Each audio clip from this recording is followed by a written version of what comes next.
Coming up next on the Passion Struck podcast, you can choose to continue blaming someone else for something that they did to you in the past, but it's not going to make anything different. You must first forgive whatever contributed to your victim's mindset before you can release yourself from it, whether that be a romantic connection, an actual unforeseen circumstance, or even your own deeds. By letting go of the past, you will be able to concentrate on the present and future and be motivated to take the required steps to create your ideal life. Welcome to Passion Struck. Hi, I'm your host, John R. Miles, and on the show, we decipher the secrets, tips, and guidance of the world's most inspiring people and turn their wisdom into practical advice for you and those around you. Our mission is to help you unlock the power of intentionality so that you can become the best version of yourself. If you're new to the show, I offer advice and answer listener questions on Fridays. We have long-form interviews the rest of the week with guests ranging from astronauts to authors, CEOs, creators, innovators, scientists, military leaders, visionaries, and athletes.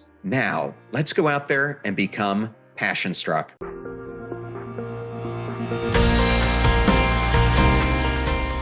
Life has its ups and downs for each one of us. Every day, bad things could happen to you or to someone that you know. However, some people insist that it was never their fault. They contend that they are powerless to influence the challenging circumstances and issues that they may face. They simply experience it every time. And as a result, they develop a victim mentality where they feel like they don't have any control over what happens to them. Someone who behaves in a victimizing manner assumes that other people or things are to blame for their misfortunes. Their spouse, relatives, coworkers, friends, or the way of the world might be to blame. They frequently lament the unfortunate events in their lives. They refuse to accept personal responsibility and argue that they have no influence over the situation. Instead, they allow their minds to just believe that life happens to them. This mentality inevitably keeps them in a vicious cycle of unpleasant experiences and prevents them from taking responsibility for their lives. Victim mentality is a very real condition that significantly impacts a person's thoughts and ultimately their quality of life. In this episode, I'll explore the concept of victim mentality, how you develop it, how to spot it in oneself and others, and offer 7 strategies for overcoming it. Let's now examine the psychology of the victim mindset and the effects of overcoming it using the narrative of a person that I'll refer to as the foreigner. Once upon a time, a young man lived in a developing country with unfavorable economic conditions. He was a university graduate but didn't have the job that he craved for. He sorely blamed his inability to get his dream job on the government, even though many of his fellow citizens were happily employed. This young man believed that the only way that he could get his corporate dream job and become successful was to move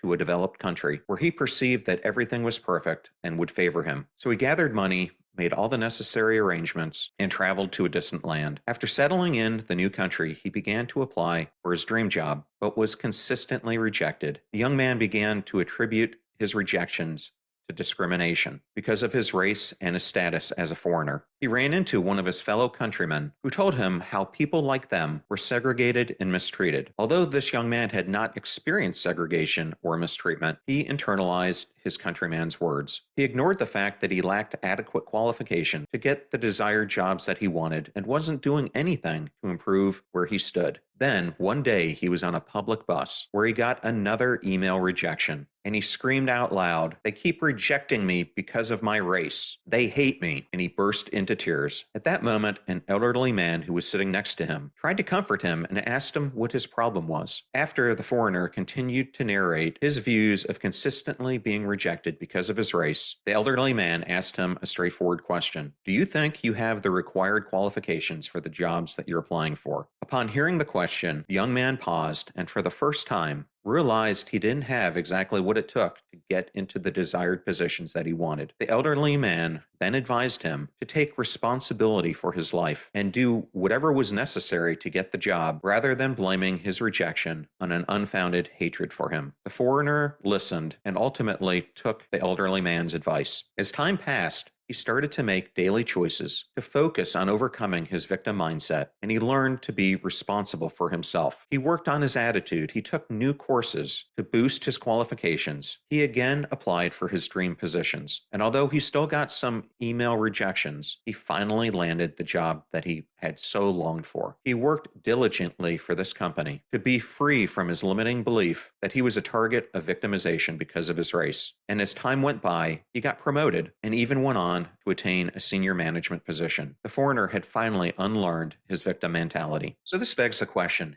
how do you develop a victim mentality? Nobody is a victim by birth. Victim mentality is a taught behavior, not a psychological trait. People with victim mentalities frequently go through trauma or difficult times without learning more effective coping mechanisms. In fact, psychologists refer to this as learned helplessness, a condition in which victims of traumatic events believe that they are powerless to escape their situation. They consistently have a pessimistic outlook and believe that they have little control over their circumstances. They have little to no sense of responsibility for their lives because they don't think anything is their fault. It merely occurs to them. Then it gradually becomes their default state of mind. The victim mindset is based on three fundamental ideas. Whatever I do, bad things happen to me. Other people are to blame for bad things, not me. There is no use attempting to change what occurs because I cannot. Victim-minded people frequently assume that everyone, or at least certain people, are working against them. They feel hopeless and powerless over their own life and are aware that they are inferior on a deep level and do not value themselves. So why do we then use victimization as a coping mechanism? Constantly believing that you are a victim is a habit that you develop over time. It's something that you learn to do and with time get comfortable with. It's simply settling for excuses and the easy path rather than dealing with challenges. Because they are so afraid of what lies beyond their reach, victims choose to remain in a frame of mind that rationalizes away their misfortunes. The failures and difficulties experienced never appear to be under the victim's control, but are instead attributed to circumstances outside of their control. According to spiritual teacher and self-help author Eckhart Tolle, the memory of what happened to a victim mentality person is not perceived as just what happened to them, but who they are. They shift from believing this was done to me to believing I am a victim of this, and they end up staying that way throughout their lives. The word excuse is crucial in comprehending the victim mentality. A person with a victim personality will have an arsenal of excuses that they use to meet any situation. They are extraordinarily inventive and imaginative in creating excuses or rationalizations for failures. Because they intentionally do not want to fail, they make excuses. They become accustomed to not owning up to their faults, though, due to their rigorous training and psychological indoctrination to find reasons to justify every failure. After the excuse, the next phase is blaming. In victim mentality, people frequently blame others for their errors, troubles, or failures. Some victims even accuse others of making their entire life a disaster. So how do you know if you have victim mentality? So far, we have discussed the factors and behaviors that drive a person to have victim mentality. Being dissatisfied in some areas of your life is common. However, it's crucial to consider the broader picture. You may have a victim mentality if you observe recurring patterns in various aspects of your life. Identifying and acknowledging an issue is the first step in solving it. To determine whether you could have developed a victim mentality, look for these symptoms in yourself. The first is avoiding responsibility. People with a victim mindset often make excuses, place blame elsewhere, and generally avoid facing their situation squarely. They are passive about life and ignore that they might even contribute to their adverse conditions. The second is feeling helpless and powerless. Because victim-minded people never take responsibility for getting out of their distressing situations, they believe that there's not anything that they can do to end their misery and therefore remain in a constant state of helplessness. This leads to continuous suffering on their part, and with time, getting used to a mindset that accommodates needless suffering. Next is possessing a lack of confidence. When somebody repeatedly feels helpless, they lose faith in their capacity to accomplish anything and frequently experience issues with self-confidence and self-worth. These people might believe things like, I'm not smart enough to succeed, I'm not capable of accomplishing great things, or I'm not good enough to get a promotion. This perspective of themselves could prevent people from improving their capabilities or discovering new strengths and talents that might aid them in achieving their objectives. Next, we have harboring anger and resentment. Because they see life or people as solely responsible for whatever challenges they go through, people with a victim's mindset develop anger towards life and others. They feel helpless about their circumstances improving over time, saddened when they think their loved ones don't care, and resentful of others who appear happy or content. They are irritated and angry with a world that seems to be constantly against them. The next factor is becoming complacent and indifferent. Victim-minded persons feel that their difficulties are predestined, and there's nothing that they can say or do to halt or prevent them, since they are not accustomed to accepting responsibility for their lives. Because of this, people with a victim's mindset merely exist and go through the motions of life without contributing anything useful to themselves or the world in which they live. They obsess about unpleasant circumstances, but show no real interest in resolving them. And the last sign that you may have a victim mentality is experiencing despair. The feel of despair happens to a person who has lost all hope of things getting better. For one with a victim mentality, this feeling builds over time when they expect things to go wrong, and this is a constant state of mind that clouds their ability to look to the possibilities of positive things happening to them. So now that we've discussed symptoms of how you can spot victim mentality in yourself or others, let's now discuss 7 ways that you can break away from victim mentality. Being a victim is a learned trait. In other words, it's not a trait that you're born with, as I discussed earlier. You acquire it through social interaction. It could have developed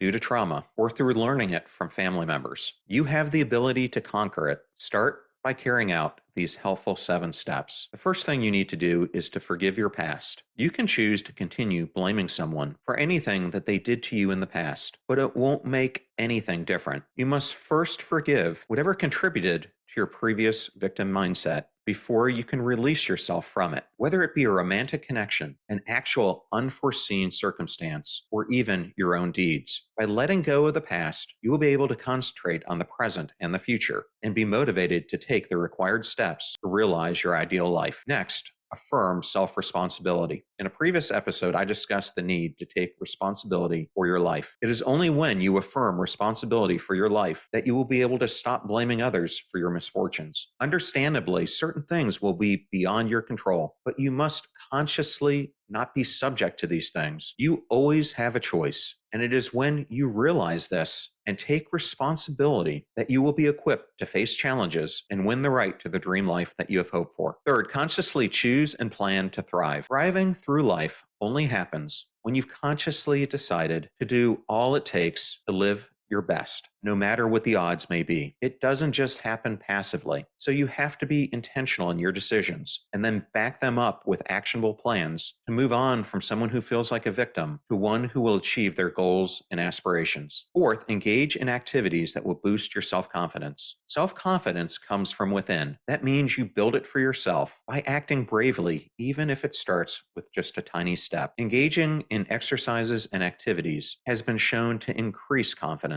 As you gain more information and experience success, you end up growing self-confidence and learn from your mistakes. But it's crucial to remember that you must also improve your thinking. Your mentality eventually motivates you to act, even or especially when circumstances seem uncertain and you are filled with misgivings. In that instance, you'll want to adopt an attitude of growth and resilience. Next, be kind and compassionate to yourself. It can take a long time to overcome the victim mentality, and there may be setbacks along the road. There will be times where it seems like you're moving forward and backward at the same time, but you must continue to be patient and kind to yourself. Change typically takes time, so keep in mind that you are still moving forward, no matter how little progress it may seem that you are making. The everyday actions that you take and your perseverance, even when it seems like you're reverting to an old habit, ultimately lead to your complete freedom from it. Next, have an attitude of gratitude. It's impossible to overstate the value of adopting a grateful outlook on life. People who are thankful in life don't always have their ducks in a row. They have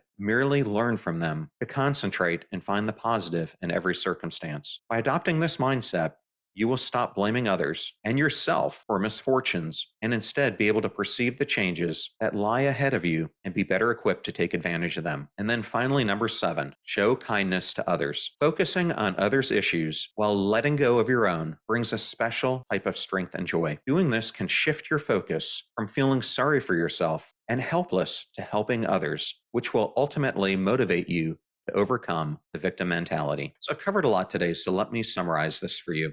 In his TED Talk, which I referred to in a previous episode about how our beliefs shape our realities, Sean Stevenson emphasized that the real prisons exist in our minds. Your mind has the power to hijack you. Even when there's no external pressure, it can imprison you in a state of uncertainty and anxiety. Our views about ourselves and the world serve as the keys to our mental prisons. If you remain in the past, you will only continue to think and act like a victim in the present. Stop trying to move forward while looking behind and start gazing straight ahead. Always remember that you are no longer a victim of the circumstance that you were once in. Much is to be done, including exploring new possibilities, developing new concepts, reaching new milestones, reading incredible books, and accomplishing many more wonderful things. Refrain from limiting yourself by maintaining a mindset that suggests that you have no control over your circumstances. As you begin to make plans and take steps to break free from your limiting mentality, you will realize that everything that you have believed in the past, which has caused you to live as a victim, is not valid. You decide where and with whom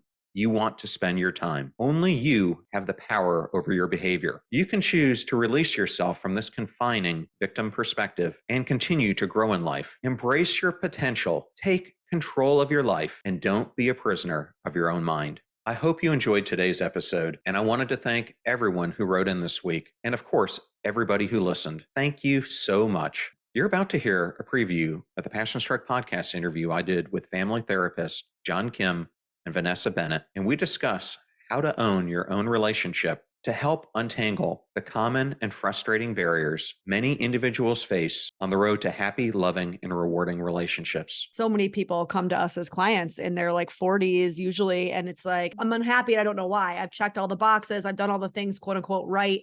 Why am I miserable? And so often it's because I've done everything I should do. Yeah. And also, I want to say that what you went through doesn't stop, because when we get into a relationship, it shouldn't stop. We're always growing, evolving, and exploring self. We change, our partner changes, the relationship changes. So it's not like you do all this work when you're single and then you meet someone and then you just, The work stops. yeah, it all stops. A lot of people do that, and I think Yeah. that's where they drop the ball. Remember, we rise by lifting others, so share this episode with those that you love and care about. And if you found this episode on victim mentality useful, please share it with somebody else who can use the advice that I provided today. In the meantime, do your best to apply what you hear on the show so that you can live what you listen. And until next time, live life passion struck.